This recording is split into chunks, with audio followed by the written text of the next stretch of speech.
Hey, Peter, thanks for joining me. Sure, good to see you again, Steve. Thanks. Good to see you.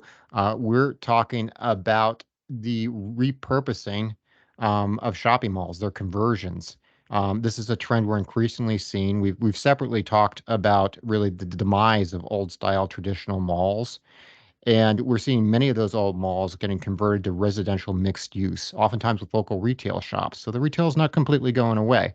Um, this partly comes about that while residential is in short supply, there's a lot of traditional malls that, there's more of them than we need since they're dying out. And they tend to be in the exact locations you want for residential. They tend to have been built right around residential areas.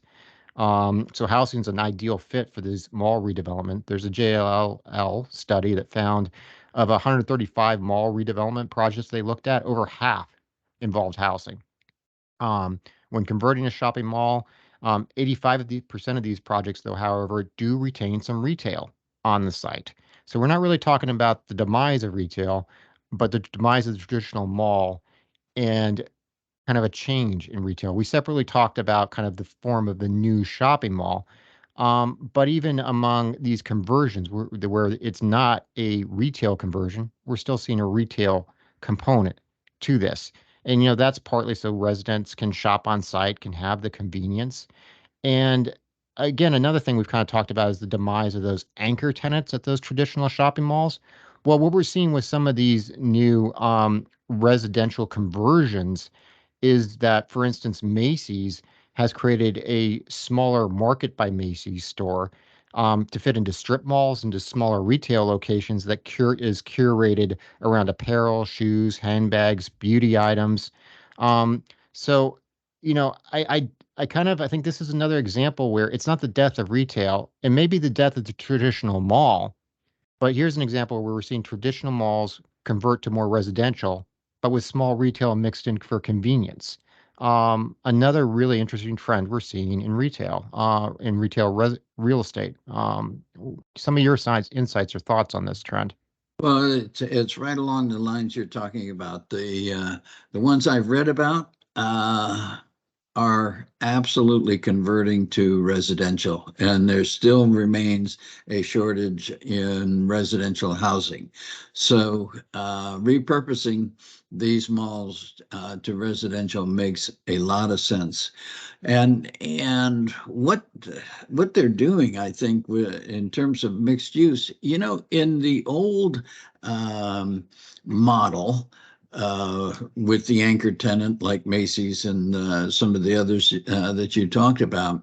I can't remember ever seeing a Starbucks in the traditional mall, but in these repurposed uh, malls that have a huge residential commitment to them, why they have these other services that are desired, such as Starbucks and Dunkin' Donuts. And, people on the go want to have these type of instant gratification services. And that's what these repurposed malls have as their advantage. So, yeah, it's happening, and I think you nailed it. Yeah, and I think we'd also previously talked about kind of the rebirth of kind of strip malls, or how, not even to say the rebirth, but how those are doing better. We're seeing more activity around strip malls, and just to kind of go into the point I was bringing up about some of these big previously anchored department stores, starting to maybe look a little bit more like a Starbucks, smaller footprint, a little more personal. That's not just Macy's, also Nordstrom's, Foot Locker, even big chains like IKEA and Big Lots. They're all getting on this trend of having smaller stores, smaller footprints that kind of fit more into a community, fit more mixed in with residential.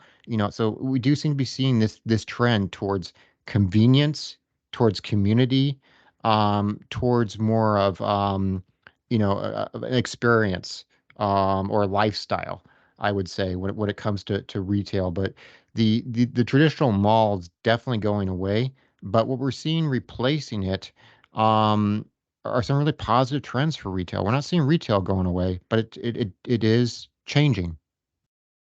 Yes, exactly. And um, I guess we're going to see that continue because these traditional malls are over, and something has to be done with that commitment of acreage. And I think it's working. I think this um, new model of multi-purpose with services is working. It's what people want. I agree. So I think it's important when people start talking about the death of shopping malls that as a real estate investor, you ask yourself, where's the opportunities? And one of the opportunities is definitely conversions to residential with retail mixed in, but a different type of retail with smaller footprints, more emphasis on convenience for the shoppers, as well as sometimes online pickup, where they can order goods and then pick stuff up. But we are definitely seeing a different face of retail real estate than what we saw 10 or 15 years ago. Absolutely, for sure, Steve. Thanks a lot for your input, Peter. Appreciate it. Okay, take care.